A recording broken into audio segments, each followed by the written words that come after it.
Welcome to Ask Logicool. Following on from our last episode, which was on how you as a trainer can keep people's interest and focus, we're going to look at how you can intentionally design a training program and or session to generate interest, attention and maintain that focus. These strategies will work even if the audience is not that interested or motivated to attend your program. Today there is no quiz, so sit back, listen and enjoy this beautiful sunrise over Mission Beach, Northern Queensland. Before we get right into it, even if you use all of the tips here, if you deliver it poorly, it can probably still fail. Both factors need to be working together. Good training and good trainer. There is a real art to brilliant program design and years of practice, but one of the simplest concepts to understand is the TAS principle. That just stands for Theory, Activity, Summary, TAS. A session or a whole program should be broken up into a continuous cycle of theory, activity, summary. Briefly, what does this mean? You introduce a small chunk of theory or information, you then use an activity to cause interaction, and then you summarise what has happened. Apart from that simple principle, there are no rules on what happens within each piece. Now a bit more detail. Theory. Keep it short. No longer than 15 minutes, shorter if better. It could be, for example, 5 minutes long. Diagrams, questions, etc. can be used here. Activity is next. Activity is anything that switches the action to the audience. Hence, activity could be a question, or a series of questions, or a group question discussion. Activity is the most difficult design area. If it is a long session or program, you will need different activities, covering different learning styles, different interactions from individual to small group to large group to huge groups. Variety is the key. They can be of any length from 1 minute to a whole day or days. The key point is the activity must link directly to the theory or information, it must get the participant to think, it must engage, it must have a point, a learning point, and possibly a ha-ha moment. The activity section is where you will spend the most time, and it requires ingenuity, creativity and heaps of effort to get it right. The summary is easy. It is a summary of the whole chunk, theory and activity, but you need to vary this or it gets boring. Use the conclusion of the activity to sum up the chunk. Get the participants to do the summary. Use questions to summarise. Okay, so if you think of a day's training, now it will be a complex rolling mixture of theory, activity, summary, theory, activity, summary, theory, activity, summary, etc. If these components are blended well together, keep a fast pace, have heaps of energy, you will not have any problems with focus, attention and interest. This is where you often get people who say, but my topic is pretty dry and boring, hence this wouldn't work. Rubbish. It will work, but it will require effort and time to come up with the right blend and different engaging activities.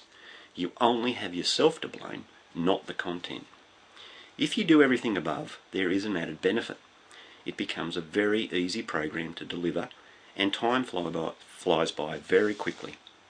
If you have to run many of these sessions, exactly the same, they're all interesting as each group handles them differently.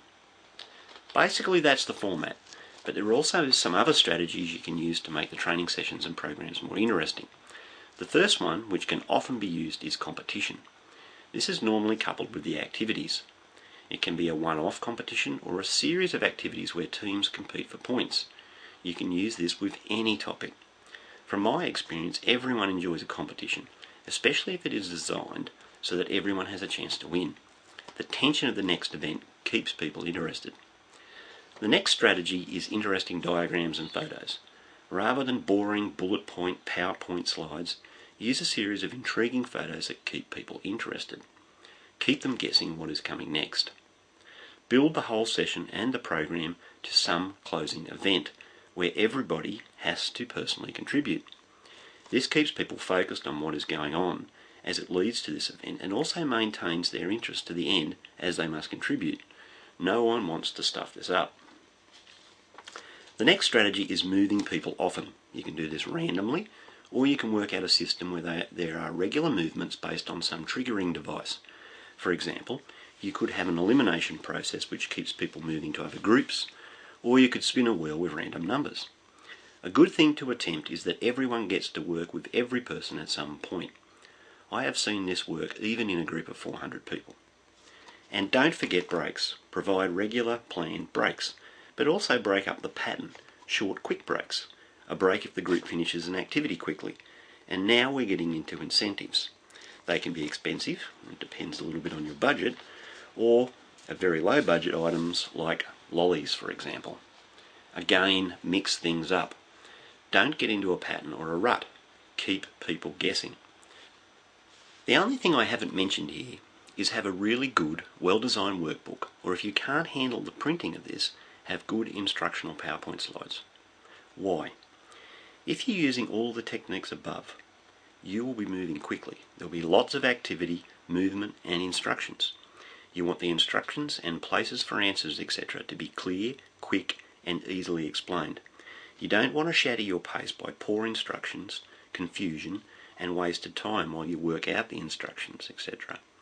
In other words, not only will you need to design an action-packed session, you will need to be extremely well organised. The last point is think about fun. Learning has to have some element of fun. How will you introduce fun into your session? One of the easiest and best places is the activity area, but it isn't the only place. I've seen some great training sessions which have been on very serious topics, which have been great because they were still fun. So in summary, the key is creativity, lots of activity and movement, competition, fun, and supreme organisation. If you have any more questions on this topic, please send them to me. Check out my blog, watch the videos, let me know what you think, ask me questions, and if you really want to hire me, I need to work occasionally as well, please contact me. Remember, good training has nothing to do with good luck.